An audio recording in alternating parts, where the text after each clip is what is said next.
तुमने फिर से रोना शुरू कर दिया। मैंने तुम्हें मना किया था ना कि आइंदा तुम नहीं रोगी। कुलसुम, मुझे बहुत तकलीफ होती है। मेरी बर्दाश्त खत्म हो चुकी है, लेकिन तकलीफ खत्म नहीं होती। खुदा के लिए इस अज़ियत से मुझे निकाल दो कुलसुम, मैं थक चुकी हूँ, प्लीज। अच्छा, परेशान मत हो, देखो सब कुछ ठीक हो जाएगा। ऐसे रोने से कुछ ठीक नहीं होगा। अच्छा बस आंसू पोंछो।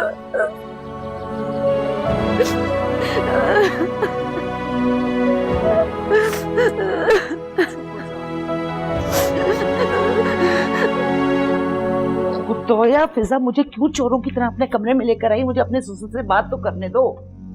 आप कैसे मिलेंगे उनसे? भूल गई हैं वो इंसल्ट जो आपने उनकी की थी? अरे बाबा, तो मैं उसी बात की तो माफी मांगने के लिए यहाँ पे आई हूँ। अम्मी, ये गेम किसी और के सामने खेलिएगा आप। अब अगर आप मुझे लेने ही आई हैं तो फिर किसी और से मिलने की क्या जरूरत है?